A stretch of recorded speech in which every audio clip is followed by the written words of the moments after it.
नमस्कार मंडळी. अवधूत चिंतन श्री गुरुदेव दत्त श्री स्वामी समर्थ महाराज की जय.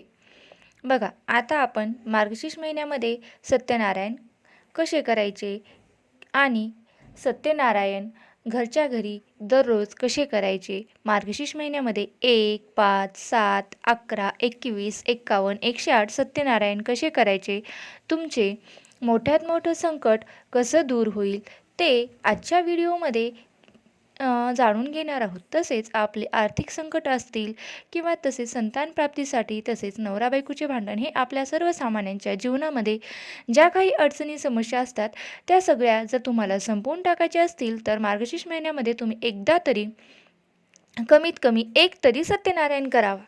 बघा, याविषयी आता आपण मार्गशीर्ष पौर्णिमेला सुद्धा तुम्ही असं सत्यनारायण घरच्या घरी करू शकता. प्रत्येकाच्या आयुष्यामध्ये खूप कठीण प्रसंगाचा सामना करावा लागतो. अनेक अडचणींना आपल्याला सामोरे जावं लागतं. तर अशा कठीण प्रसंगात आपल्यावर अडचणीतून मार्ग दाखवणारे अत्यंत प्रभावी व्रत म्हणजे सत्यनारायण होय. बघा, आता अगदी घरच्या घरी सहजपणे करता येणारी अशी सत्यनारायणाची पूजा मी आज तुम्हाला सांगणार आहे. आता मार्गशीर्षमध्ये एकदा तरी तुम्ही घरी सत्यनारायण पूजा झालीच पाहिजे, की जेणेकरून सर्व अडचणीवर आपल्याला मात करता येईल, त्यातून मार्ग काढता येईल. दर महिन्याच्या पौर्णिमेला जर तुम्ही प्रदोष काळामध्ये म्हणजे संध्याकाळी असा सत्यनारायण केला तरी तुमची मोठ्यात मोठी व कठीणातील कठीण इच्छासुद्धा पूर्ण होत असते. तर बघा, ही सत्यनारायण पूजा बऱ्याचशा महिलांनी सुरू केलेली आहे. त्यांना त्यांचे अनुभवसुद्धा आलेले आहे. तुम्हाला काहीतरी करून घ्यायचं असेल तर हा सत्यनारायण पूजा नक्की करा. बघा, तुम्ही मार्गशीर्ष महिन्यात सत्यनारायणला सुरुवात कधीही करू शकता. बघा, मार्गशीर्षमध्ये तुम्ही 11, 21, 5, 11 असंही सत्यनारायण करू शकता. आता हे सत्यनारायण कसं करायचं ते मी तुम्हाला सगळं सांगते. आता समजा मार्गशीर्ष महिन्यामध्ये तुम्हाला 5 दिवस, 7 दिवस, 11 दिवस करायचं असेल, म्हणजेच विषम संख्येमध्ये आपण हे सत्यनारायण केले जाते. तर समजा जर मी आजपासून सुरुवात केली तर ही मांडणी मी अशीच ठेवायची आहे. म्हणजेच पूजा मांडणी जी आहे ती रोज उचलायची व परत मांडायची गरज नसते. म्हणजे पूजा मांडणी जी आहे ती रोज तुम्ही तशीच ठेवू शकतात आणि रोज फक्त तुम्हाला त्यातली जर पानं फुलं जर सुकली असतील तर ती काढून घ्यायची आणि ती निर्मल्यात टाकायची आणि दुसरे नवीन पानं फुलं चेंज करायचे. या सगळ्या गोष्टी करू शकतात. फक्त पूजा दुसऱ्या दिवशी आपण जेव्हा पूजा करतो त्याच्या आधी इथे आपल्याला स्वच्छता करून घ्यायची, कारण काही लोक 108 दिवस सत्यनारायणाची पूजा करत असतात. मग ही रोज पूजा मांडायची गरज नाही, तीच पूजा राहू द्यायची. तांदूळ वगैरे, पाणी या गोष्टी आपण बदलू शकतो, स्वच्छता इथे करू शकतो, खराब सुकलेली फुले काढून नवीन गोष्टी तेथे ठेवू शकतो. असंही तुम्ही करू शकता. तुमची जर आर्थिक अडचणी असतील तर तुम्ही करून बघा हा उपाय. झोपून राहायचं नाही. आर्थिक अडचणी संपणार नाहीत आणि तुमच्या कष्टासोबतच नशिबाची साथ पाहिजे, तरच तुम्हाला या पूजेचं हे फळ मिळणार आहे.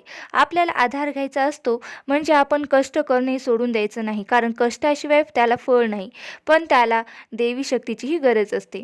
म्हणून तुम्ही सत्यनारायण करा. तुमच्या घरामध्ये कुठल्याही समस्या असतील, तसेच नवरा बायकोचे पटत नाही किंवा अगदी होत्याचं नव्हतं झालेले आहे, खूप अनेक अडचणी आलेल्या आहेत, किंवा कुणाला मूळ बाल न होणे, कोणत्याही समस्या असतील तर तुम्ही हे सत्यनारायण करू शकता, जेणेकरून तुम्ही तुमच्या आयुष्यातील कठीणातील कठीण प्रसंग सोडवू शकतात. बघा, मार्गशीर्ष तर एकदा केलं तर केलं पाहिजे. वर्षामध्ये 1-2 सत्यनारायण पूजा आपल्या घरामध्येही झालीच पाहिजे. आणि बघा, आजकालची आपली लाईफस्टाईल एवढी पॉझिटिव्ह आहे की महिला किंवा पुरुष घ्या, आपण खूप टेक्निकल जगामध्ये वावरत असतो आणि त्याच्यामुळे तेवढ्या समस्यासुद्धा वाढलेल्या आहेत. तर त्यामुळे आपल्या समस्या ज्या आहेत त्या कुठेतरी संपायला पाहिजेत. आपण जे कष्ट करतो त्याला कुठेतरी आपल्या नशिबाची साथ हवी असते. यासाठी आपल्याला अशी पूजा करायची आहे. आणि मार्गशीर्ष महिन्याचा प्रत्येक दिवस महत्त्वाचा असतो, तर त्यामुळे तुम्ही हा सत्यनारायण करा. बघा, या पवित्र महिन्यात तुमच्याकडून मार्गशीर्षमध्ये पण सत्यनारायण होईल, तुमच्याकडून ही सेवा देखील होईल. पौर्णिमेच्या दिवशी पण करू शकता आणि कधी पण तुम्ही मार्गशीर्ष महिन्यात मनापासून करू शकता. आता मी तुम्हाला पटकन पूजा मांडणी कशी करायची ती मी तुम्हाला सांगते. प्रथम एक पाट किंवा चौरंग घ्यायचा,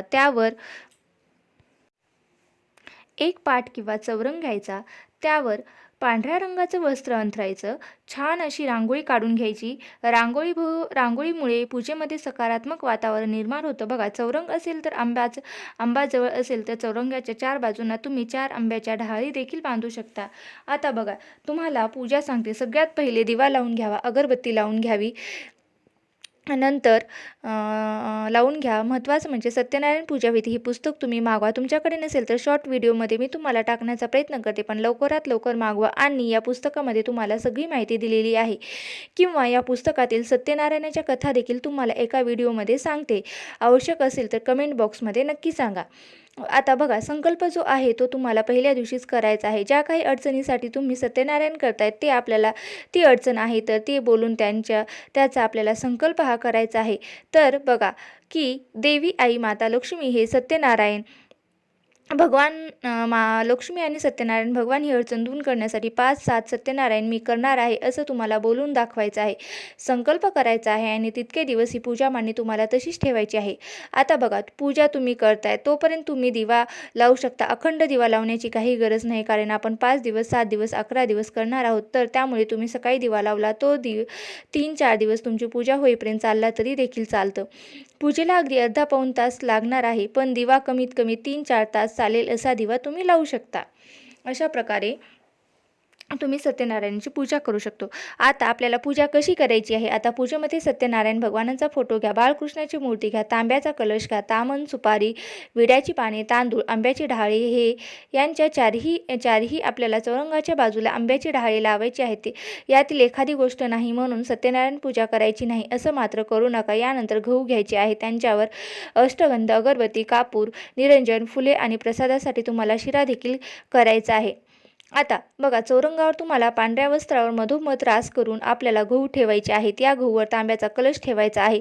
हळद आणि कुंकू किंवा अष्टगंधाने तुम्हाला खालून वरच्या दिशेला 5 दिशांना तुम्हाला या कलशावरती रेषा काढायच्या आहेत. खालून वरच्या दिशेने काढायच्या आहेत आणि रेषाही काढू शकतात, किंवा तुम्ही स्वास्तिकही कलशावर काढू शकतात आणि साईडनी 5 ठिपके देऊ शकतात. आता विड्याची पानंही लावायची आहेत आणि तांब्यामध्ये तुम्हाला 1 रुपया, फुलं, गंध, अक्षता या गोष्टी टाकायच्या आहेत. त्यांच्यानंतर हे 5 विड्याची पाने ठेवायची आहेत आणि हा तांब्या त्या गव्हाच्या राशीवर ठेवा. आणि नंतर तांब्याचे आणि चांदीचं तामण घ्या, त्यांच्यामध्ये बाळकृष्णाची मूर्ती ठेवायची आहे, पण त्यात म्हणजे तामणात भरपूर तांदूळ घ्यायचे आहेत आणि त्यांच्यानंतर तुम्हाला यामध्ये बाळकृष्णाची मूर्ती ठेवायची आहे. आता कळशाच्या समोर 2-2 विड्याची पानेही तुम्हाला ठेवायची आहेत, म्हणजे जोड पाने ठेवायची आहेत. सुपारी ठेवायची आहेत आणि ती जी जोड पानं आहेत, आता 3 सुपाऱ्या कसल्या ते मी तुम्हाला सांगते. पहिली सुपारी जी असते ती गणपतीची असते, दुसरी असते ती कुलदेवीची सुपारी असते आणि तिसरी जी असते ती वरुण देवतेची सुपारी असते. याप्रमाणे तुम्हाला पूजा मांडणी करायची आहे.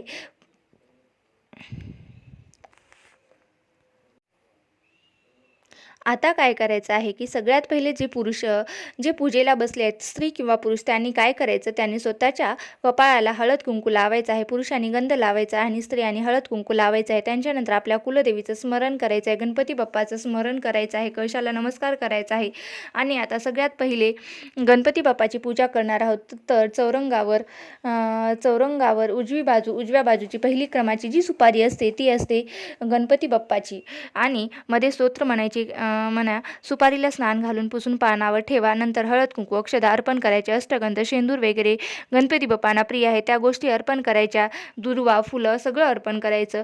गणपती बाप्पा मी तुम्हाला हळदी कुंकू अर्पण करत आहे, गणपती बाप्पा मी तुम्हाला अक्षदा अर्पण करत आहेत, असं तुम्हाला फुलं अर्पण करत आहे. अशा पद्धतीने तुम्ही गणपती बाप्पांना दुर्वा, फुलं, आघरडा असंही अर्पण करू शकता. आणि त्यानंतर गणपती बाप्पांना आपल्याला नैवेद्य ठेवण्यासाठी पाण्याचा भरीव चौकोन काढायचा आहे आणि त्यावर साखरेची वाटी ठेवायची आहे आणि त्यांच्याभोवती आपल्याला पाणी फिरवायचं आहे. गणपती बाप्पांना दिव्याने ओवाळायचं आहे. अशा प्रकारे गणपती बाप्पांची पूजा झाल्यानंतर नमस्कार करायचा आहे. निर्विघ्नपणे आमची पूजा पार पाडून घ्या असं बाप्पांना प्रार्थना करायची आहे. नंतर आता त्यानंतर तुम्हाला बघा, कुलदेवीची जी सुपारी आहे, तर कुलदेवीला आपण आपल्याला अशाच पद्धतीने साध्या पद्धतीने पूजा करायची आहे. माते मी तुला हळदी कुंकू अक्षदा अर्पण करत आहे, हे माते तुला फुलं अर्पण करत आहे. नंतर दिव्याने ओवाळून घ्या. कुलदेवीला पण दिव्याने ओवाळायचं आहे आणि त्यानंतर कुलदेवीला तुळशीपत्र पाण्यामध्ये बुडवायचं आहे आणि नैवेद्याभोवती इथे पाण्याचा भरीव चौकोन करा आणि त्यावरती नैवेद्याची वाटी ठेवा आणि तुळशीपत्राने आपल्याला हा नैवेद्य जो आहे तो कुलदेवीला अर्पण करायचा आहे. त्यावर एक तुळशीपत्र आपल्याला पालथे ठेवायचे आहेत. लक्षात ठेवा, गणपती बाप्पांच्या प्रसादावरती तुळशीपत्र ठेवायचं नाही.